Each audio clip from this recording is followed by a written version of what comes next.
ನಮಸ್ಕಾರ ವೀಕ್ಷಕರೇ, ನಿಮಗೆಲ್ಲರಿಗೂ ನನ್ನ ಯೂಟ್ಯೂಬ್ ಚಾನಲ್ಗೆ ಸ್ವಾಗತ. ನಿನ್ನೊಲವಿನ ಆಸರೆಯಲ್ಲಿ ಭಾಗ 30. ನಿನ್ನ ಪ್ರೀತಿ ಒಂದಿದ್ರೆ ಎಷ್ಟು ಕಷ್ಟ ಆದರೂ ಅದನ್ನು ಸಹಿಸಿಕೊಳ್ಳೋ ಶಕ್ತಿ ನನಗಿದೆ. ನಿನ್ನ ಬಿಟ್ಟು ಬದುಕೋ ಶಕ್ತಿ ನನಗಿಲ್ಲ. Vedant, I love you so much. ತಕ್ಷಣವೇ ವೇದಾಂತ್ ಅವಳನ್ನು ಬಿಗಿದಪ್ಪಿಕೊಂಡು ಅವಳ ಕೆನ್ನೆಗೆ ಮುತ್ತಿನ ಮಳೆಗರೆದಿದ್ದ. ಅವನ ಅಪ್ಪುಗೆ ಎಷ್ಟು ಬಿಗಿಯಾಗಿತ್ತೆಂದರೆ ಅವಳಿಗೆ ಉಸಿರಾಡಲು ಕಷ್ಟವಾಗುತ್ತಿತ್ತು. Thank you so much. ತನ್ನ ಧರ್ಮಪತ್ನಿಯನ್ನು ಸರಿಯಾಗಿ ಬಾಳಿಸದ ಅವಳಿಗೆ ಹೊಡೆದು ಬಡಿದು ಮಾಡುವ ವ್ಯಕ್ತಿ ಇನ್ನು ಬಡವರ ಮನೆ ಹೆಣ್ಣಾದ ತನ್ನನ್ನು ಹೇಗೆ ನೋಡಿಕೊಳ್ಳಬಹುದು? ಅಮ್ಮ ಮಗ ಇಬ್ಬರು ತನ್ನನ್ನು ಹಾರ್ದಿಕವಾಗಿ ತಮ್ಮ ಮನೆಯ ಸೊಸೆ ಎಂದು ಸ್ವಾಗತಿಸಬಹುದು. ಆದರೆ ಅಂಕಲ್ ಅವರಿಗೆ ಬಡವರ ಮನೆಯ ಹೆಣ್ಣಾದ ತನ್ನನ್ನು ಸೊಸೆ ಎಂದು ಒಪ್ಪಿಕೊಳ್ಳಲು ಸಾಧ್ಯವೇ ಇಲ್ಲ ಎಂದು ಹೇಳುತ್ತಿತ್ತು ಸನ್ನಿಧಿಯ ಮನಸ್ಸು. ಇದೇ ಕಾರಣಕ್ಕಲ್ಲವೇ ತನ್ನ ತಂದೆ ಅಂದು ವೇದಾಂತ್ ನಮ್ಮನ್ನು ಅವನ ಮನೆಗೆ ಆಹ್ವಾನಿಸ್ತಾನೆ, ಆದರೆ ಹೆಣ್ಮಕ್ಳು ಅವನ ಮನೆಗೆ ಹೋಗುವುದು ಸರಿಯಲ್ಲ ಎಂದು ತನ್ನ ತಾಯಿಯ ಬಳಿ ಹೇಳುವುದನ್ನು ಅವಳು ಕೇಳಿಸಿಕೊಂಡಿದ್ದಳು. ಇನ್ನು ವೇದಾಂತ್ ಅವನು ಒಬ್ಬ ಹಠಮಾರಿ. ಅವನಿಗೆ ತಾನು ಹಿಡಿದ ಹಠ ಯಾವುದೇ ಕಾರಣಕ್ಕೂ ಸೋಲೊಪ್ಪಿಕೊಳ್ಳಲು ತಯಾರಿಲ್ಲ. ಒಂದು ವೇಳೆ ಪ್ರೀತಿಯ ಮಗ ನೊಂದುಕೊಳ್ಳುತ್ತಾನೆ ಎಂಬ ಕಾರಣಕ್ಕೆ ಅಂಕಲ್ ತನ್ನನ್ನು ಒಪ್ಪಿಕೊಳ್ಳುತ್ತಾರೇನೋ? ಸನ್ನಿಧಿ ತನ್ನದೇ ರೀತಿಯಲ್ಲಿ ಯೋಚನೆ ಮಾಡುತ್ತಿದ್ದಳು. ಅದೇ ಸಂದರ್ಭದಲ್ಲಿ ಅವಳ ಯೋಚನಾಲಹರಿಯನ್ನು ತುಂಡರಿಸುವಂತೆ ಹೊರಗೆ ಕರೆಗಂಟೆಯ ಸದ್ದಾಗಿತ್ತು.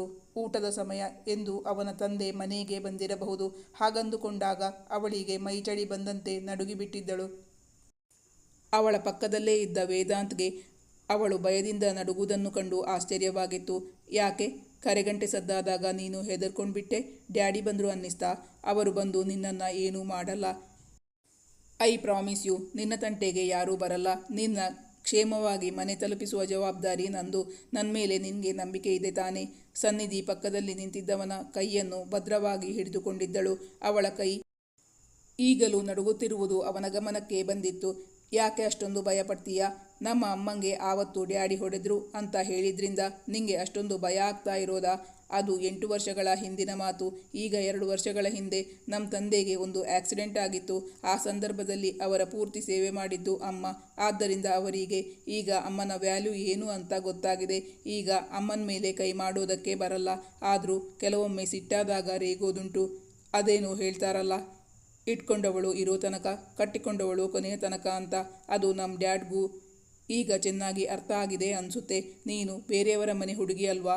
ಆದ್ದರಿಂದ ನಿನ್ನ ಮೈ ಮುಟ್ಟೋಕೆ, ನಿನ್ನ ಹೆದರಿಸೋಕೆ ಅವರು ಬರಲ್ಲ. ನೀನೇನು ಭಯಪಡಬೇಡ. ಡ್ಯಾಡಿ ಇವತ್ತು ಬೆಳಗ್ಗೆ ಬೆಂಗಳೂರಿಗೆ ಹೋಗಿದ್ದಾರೆ. ಇಷ್ಟು ಬೇಗ ಅವರು ಅಲ್ಲಿಂದ ಹಿಂದಿರುಗೋಕ್ಕೆ ಸಾಧ್ಯ ಇಲ್ಲ. ಆದ್ದರಿಂದ ಆರಾಮವಾಗಿರು. ವೇದಾಂತ್ ಅವಳಿಗೆ ಅಭಯ ಎತ್ತಿದ್ದ. ಬಳಿಕ ಪ್ರೀತಿಯಿಂದ ಅವಳನ್ನು ಬಳಸಿ ಹಿಡಿದಾಗ, ಅವಳು ಆಶ್ರಯಕ್ಕೆಂಬಂತೆ ಅವನ ಎದೆಗೆ ಒರಗಿಕೊಂಡಾಗ ಅವನು ಅವಳನ್ನು ಬಿಗಿದಪ್ಪಿಕೊಂಡು ಅವಳ ನೆತ್ತಿಯ ಮೇಲೆ ಮುತ್ತನ್ನಿತ್ತ. ಈಗ ವೇದಾಂತ್ಗೆ ಹಿಂದಿನ ಘಟನೆಗಳು ಒಂದೊಂದಾಗಿ ಜ್ಞಾಪಕಕ್ಕೆ ಬಂದವು. ಸಾನು, ಮೊದಲು ನನ್ನ ಕಂಡ್ರು ನಿಂಗೆ ತುಂಬ ಭಯ ಆಗ್ತಾ ಇತ್ತು ಅಲ್ವಾ? ಅವಳನ್ನು ಕೇಳಿದ. ಹೌದು ಎಂದು ತಲೆ ಅಲುಗಿಸಿದಳು ಸನ್ನಿಧಿ. ವೇದಾಂತ್ ಅವನ ವರ್ತನೆಯಿಂದ ತಾನು ಅಪಾಯಕಾರಿ ವ್ಯಕ್ತಿಯಲ್ಲ ಎಂಬುದನ್ನು ಸಾಬೀತುಪಡಿಸಿದ್ದ. ಮಾತ್ರವಲ್ಲ, ಸಮಯ ಸಂದರ್ಭ ಸಿಕ್ಕಾಗಲೆಲ್ಲ ಅವನು ಅವಳನ್ನು ಎಷ್ಟು ಪ್ರೀತಿಸುತ್ತಿದ್ದಾನೆ ಎಂಬುದನ್ನು ಅವಳಿಗೆ ಮನದಟ್ಟು ಮಾಡಿಕೊಡುವುದರಲ್ಲಿ ಸಫಲನಾಗಿದ್ದ.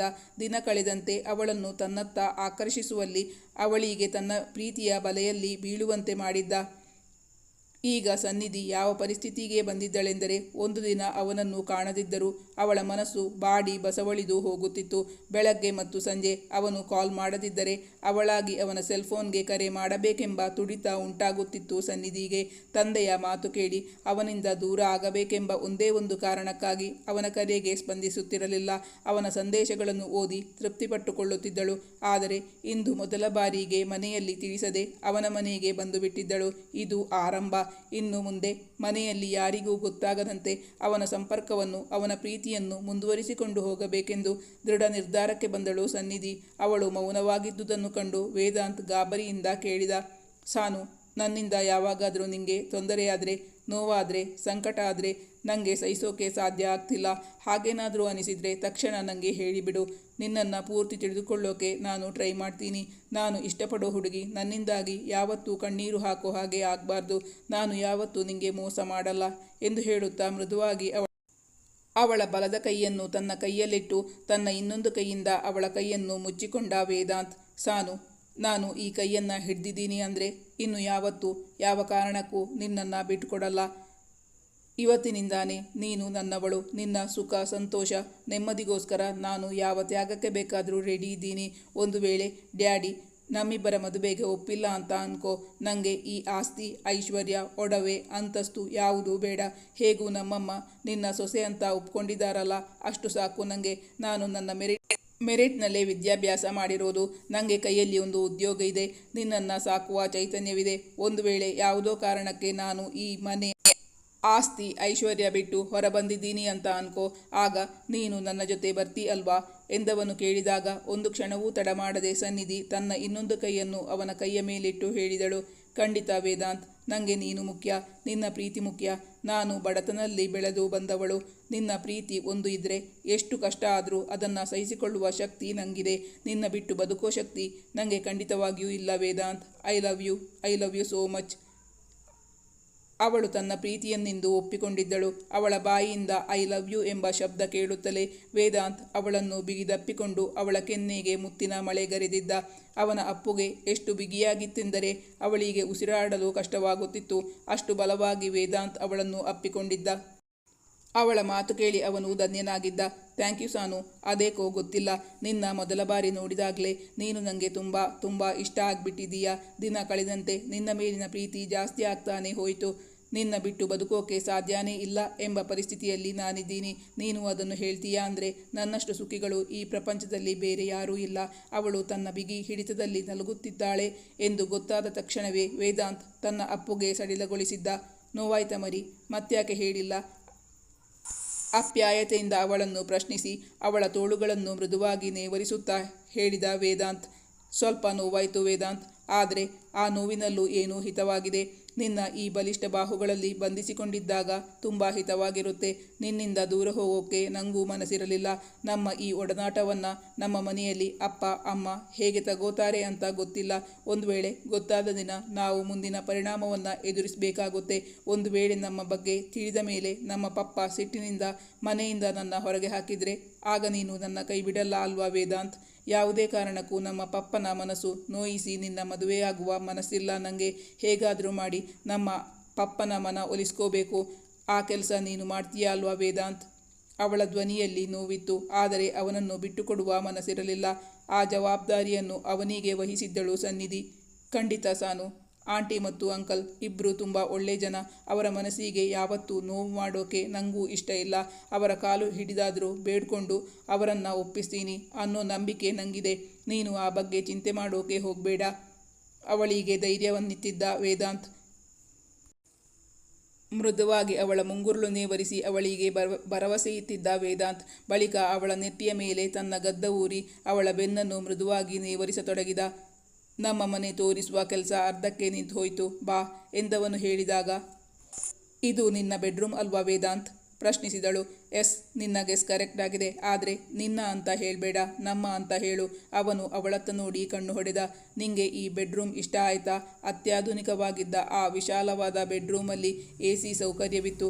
ಅಗಲವಾದ ಕರಿಮರದ ಮಂಚದ ಮೇಲೆ ದುಬಾರಿಯಾದ ಮೆತ್ತನೆಯ ಹಾಸಿಗೆ, ವಾರ್ಡ್ರೋಬ್ಗಳು, ಡ್ರೆಸ್ಸಿಂಗ್ ಟೇಬಲ್ ಎಲ್ಲವೂ ನವೀನ ಮಾದರಿಯಲ್ಲಿತ್ತು. ಪಂಚತಾರಾ ಹೋಟೆಲ್ಗಳನ್ನು ಮೀರಿಸುವಂತಿತ್ತು ಅವನ ಬೆಡ್ರೂಮ್.